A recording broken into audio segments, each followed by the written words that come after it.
There is a kind of person who walks through the world with an invisible shield. You have seen them. You may, in fact, be them. They are the ones standing slightly apart from the laughing crowd, their smile genuine but measured. They are the calm in the very center of the storm, the one whose voice drops, becomes clearer and more precise when everyone else's is rising in panic. They're the ones who don't flinch at chaos. They don't panic when the news is bad, when the diagnosis is delivered, when the call comes in the middle of the night. They just absorb it. There is a palpable stillness as the world shatters around them. They take a breath. They nod, their eyes focused on a point just beyond the immediate disaster. And then they ask the only question that matters. Okay, what is the next step? These are not people who were born calm. You must understand this first. Their peace is not the placid, unrippled pond of a life untouched. Theirs is the stillness of the ocean's floor, which has learned to exist, serene and deep, while tempests rage miles above its surface. They are not people who were gifted with tranquility. They are the ones who were made calm. These are the survivors, the ones who have already been through the fire, the ones who have walked barefoot through the glass and learned to step lightly, the ones who know intimately the acrid smell of smoke, the taste of ash, and the precise moment when the heat becomes unbearable. And then, what comes after? They are not deep thinkers in the way of poets who get lost in the abstract beauty of a sunset, though they may appreciate it. They are deep thinkers in the way of grandmaster strategists. Their minds are not just places of idle wonder, they are fortresses. They are command centers, built stone by stone from hard lessons, reinforced with the steel of experience. Their thoughts are not idle daydreams. They are risk assessments, contingency plans, and quiet calculations. And if you are one of them, if you recognize this quiet ache in your own chest, you know that this strength, this fortress, this unshakable calm didn't come for free. It was not a gift. It was earned. It was paid for, in full, with a currency the rest of the world barely recognizes. It was paid for with your naivety, with your easy laughter, with your blind trust. It was paid for with a version of yourself you will never get back. And this is the story of your strength, the burden of armor. Psychologically, these individuals operate from a different emotional baseline. Think of it as a form of emotional gravity. While others ride the high, exhilarating waves of daily joy and are pulled down into the dramatic, low troughs of trivial frustration, a spilled coffee, a rude comment, a missed deadline, the survivor's ocean is simply deeper. The gravity is stronger. It takes a genuine seismic event to create a wave. This is often and painfully mistaken for detachment, for apathy, for coldness. People will look at you in a moment of shared public grief or excitement, and they will see your stillness. They will see your lack of performative emotion, and they will judge. How are you not more upset? They will ask, their own voices high with an anxiety you find baffling. Don't you even care? They will accuse, confusing your composure for a lack of compassion. And in your mind, a silent, echoing scream. Of course you care. You care so much that you had to build a system, an intricate network of emotional dams and levees to contain it all. You know that if you let even a single crack form, the sheer volume of what you feel, the empathy, the old pain, the memory of fear, the overwhelming love would be enough to drown not only you, but everyone standing nearby. This is the armor. It's not a conscious choice you made one morning. It was forged over years, hammered into shape by necessity. The first layer was built when you were young, when you realized that showing your fear only gave the bullies more power. Another layer was added when you learned that your tears made other people uncomfortable, made them turn away when you needed them most. A thicker plate of steel was riveted on the day your heart broke so completely you weren't sure you'd survive the shards. And the final, polished breastplate was locked into place the first time you had to be the strong one for someone else. The moment you realized that your panic would only amplify theirs. Now, it is a part of you. You don't even know how to take it off.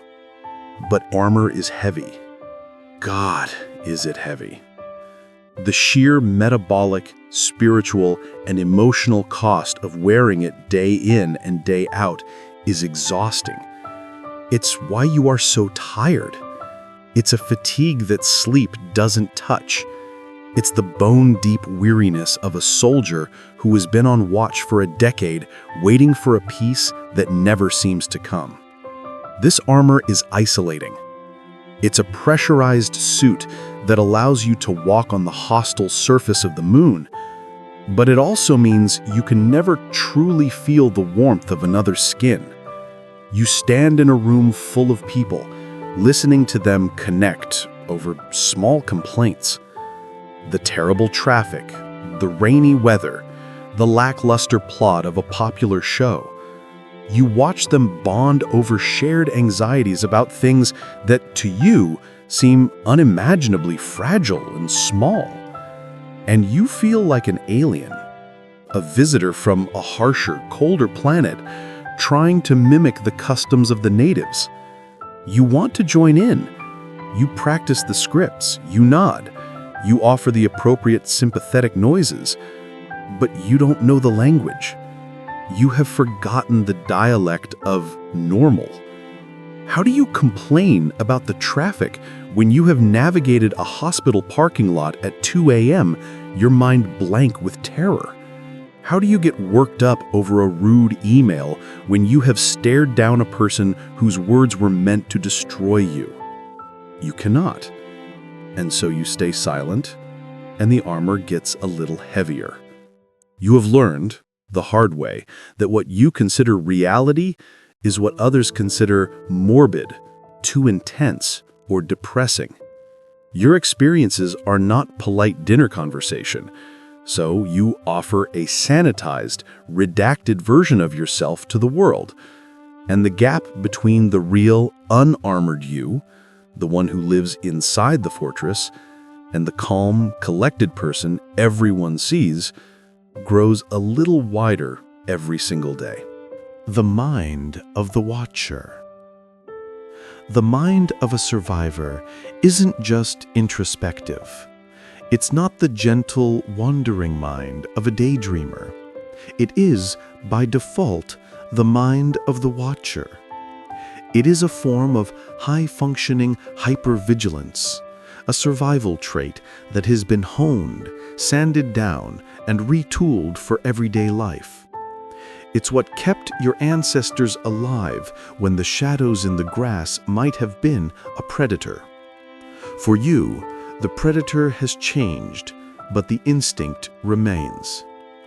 It is the part of your brain that never goes off duty. You don't just listen to what people say, you scan it. You are simultaneously processing the words they are using, the words they are not using, the micro-expressions that flicker across their face in less than a second, the subtle shift in their posture, the way their breathing changes. You notice the way their eyes dart to the door when they're anxious, or the way their smile doesn't quite reach their eyes when they say they are fine. You hear the false brightness in a voice, the way a laugh cuts off too sharply. You're not being judgmental. You are not being cynical, though you are often accused of it.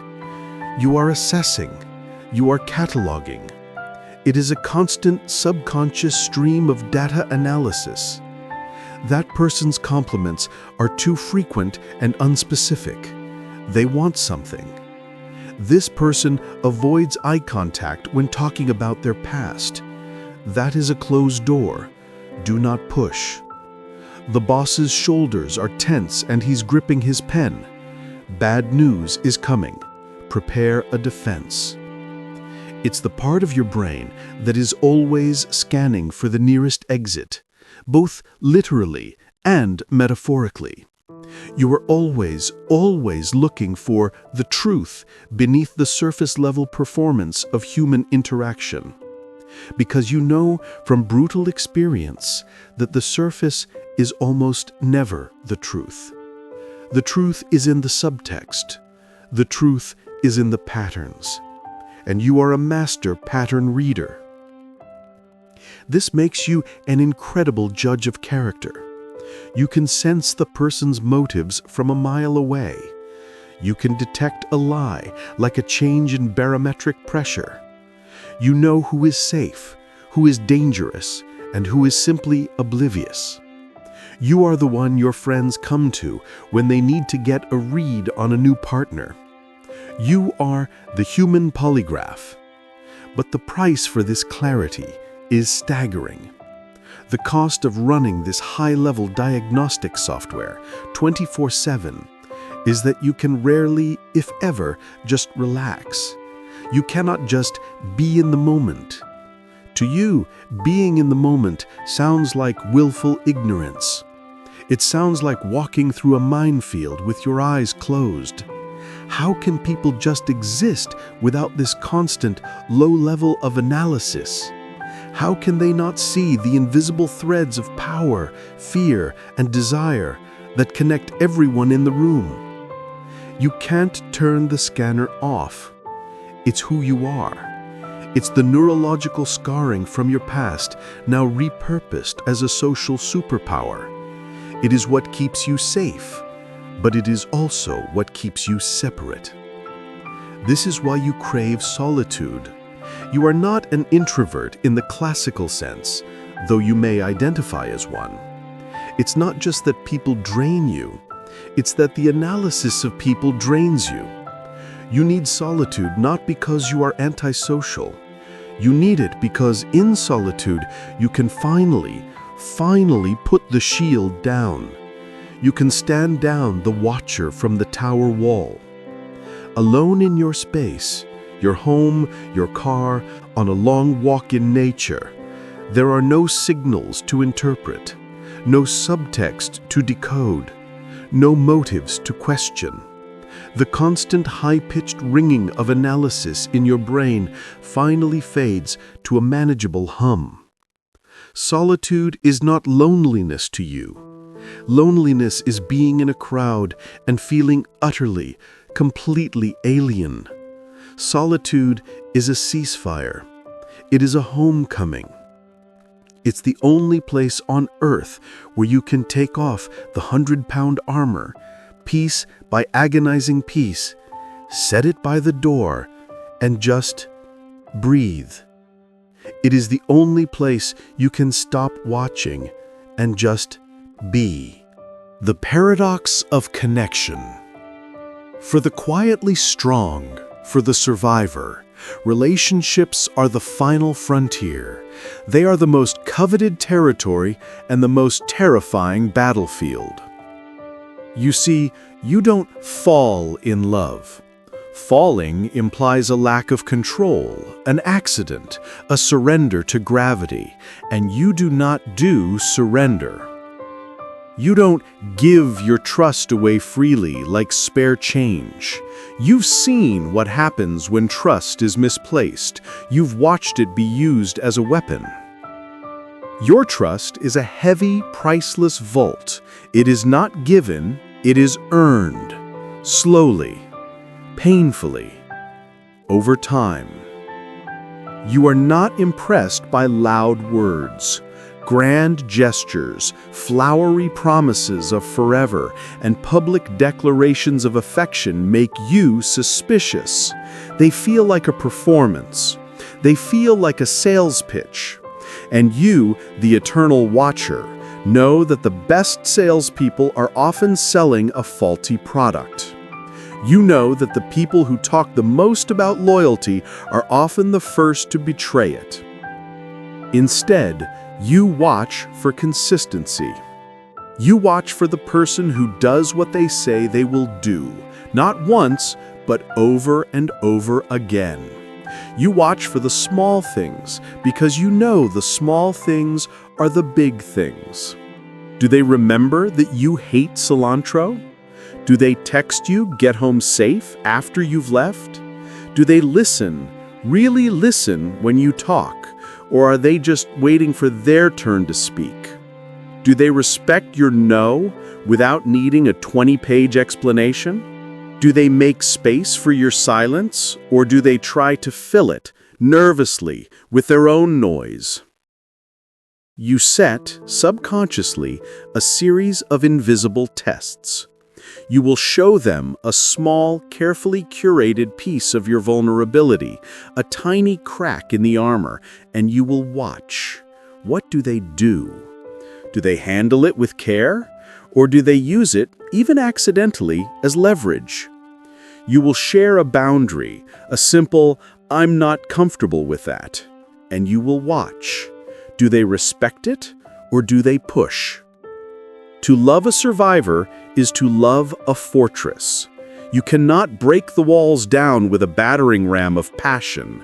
That will only make them reinforce the gates. You have to be invited in. And the invitation only comes after you have proven beyond a shadow of a doubt that you are not bringing a war with you. You have to prove that you are a safe harbor, that you are not there to conquer or to fix them, but simply to be with them. The paradox is that beneath the armor, beneath the fortress walls, is not the cold, hard person the world sees. It is the softest, most fiercely loyal, most deeply feeling heart imaginable. It has to be, otherwise the armor wouldn't have been necessary in the world. And when they finally open that gate for you, it is for life. They do not do half love. They do not do maybe. They do not do casual. Their loyalty is absolute, ferocious, and unconditional because they know the true value of an ally. They have been alone in the trenches, and they know what it means to have someone who will unequivocally hold the line with you. They will become the safest harbor you have ever known.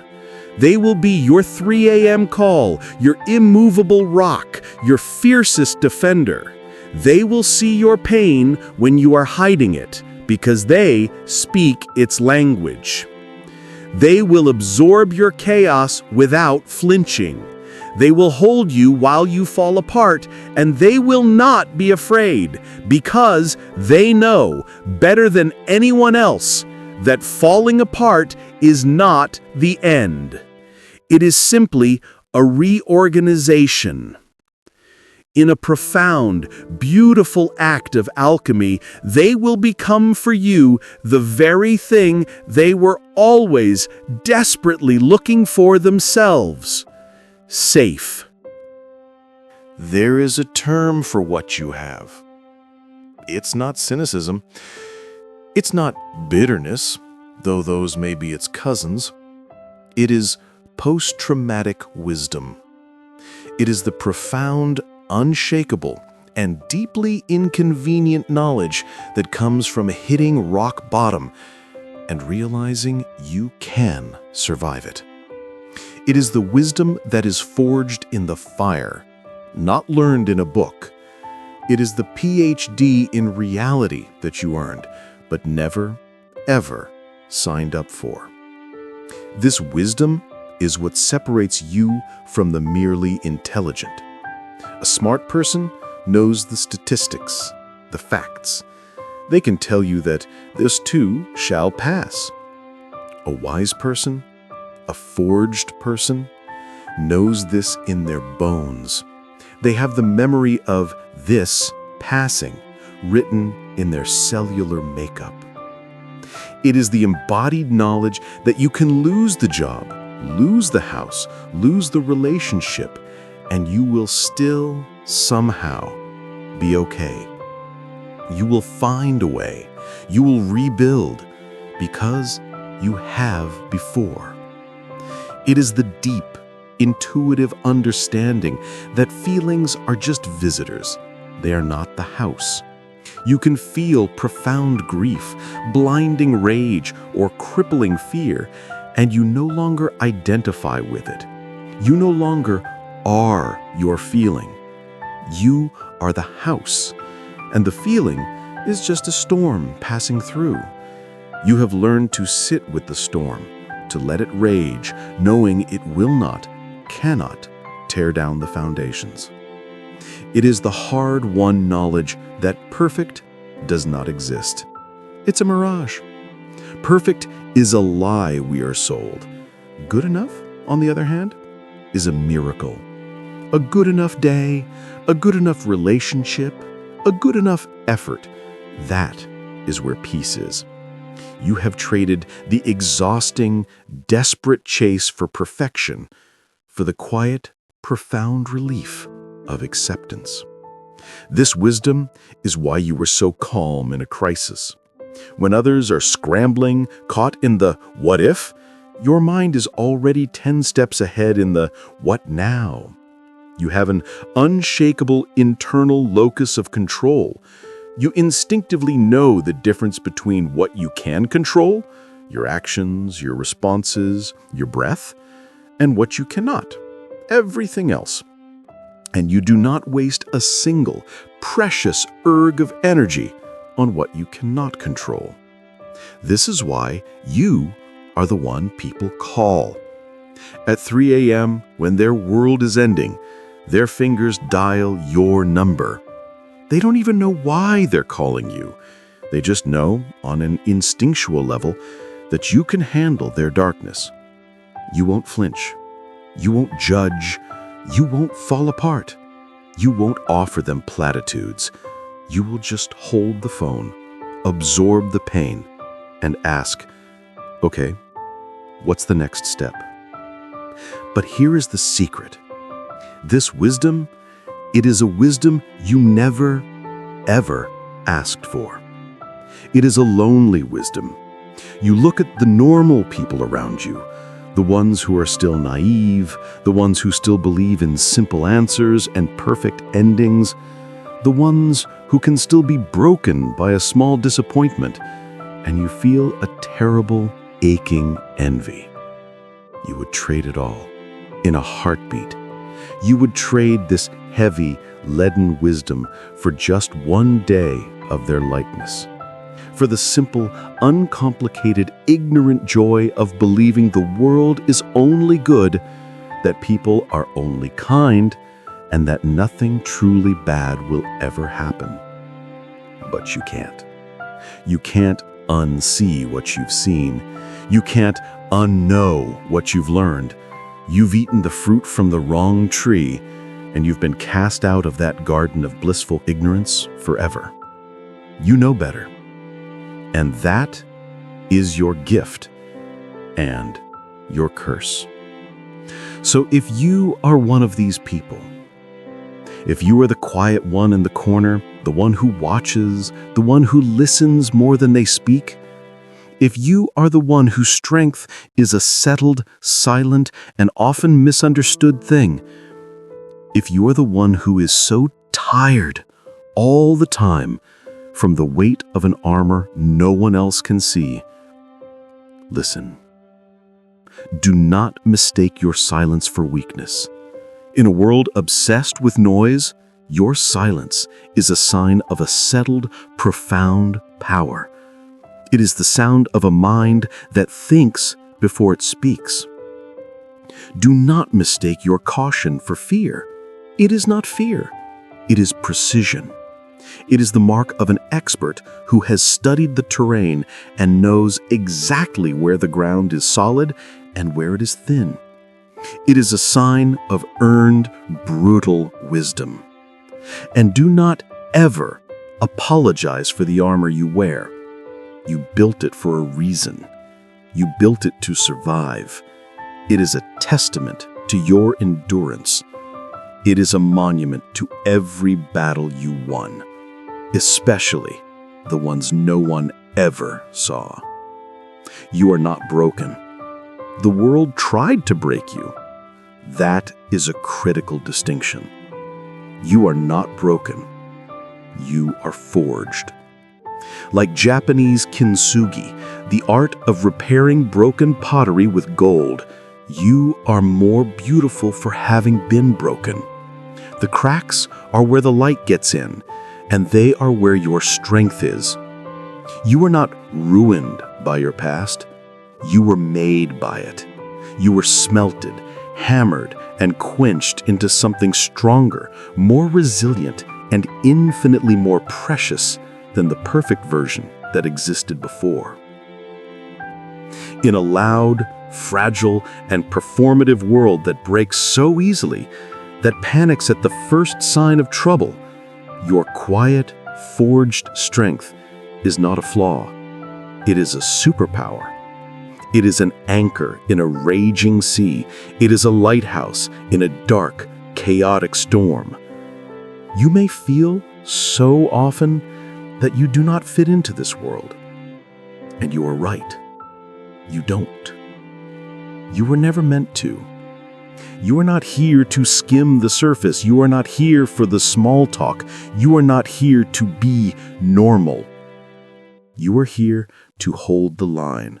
You are here for the deep, true, and real. You are here to be the anchor. Your fight, the one that forged you, is over. You survived. You won. And now you are here to show the rest of us how. You are here to be the quiet, unshakable proof that a human heart can endure the absolute, unimaginable worst and still find a way to beat. And while the world may not understand you, it needs you desperately. Your job is not to be like them. Your job is not to become smaller or louder or more fragile to fit in. Your job is to be the anchor. Your job is to be the lighthouse. Your job is to be you.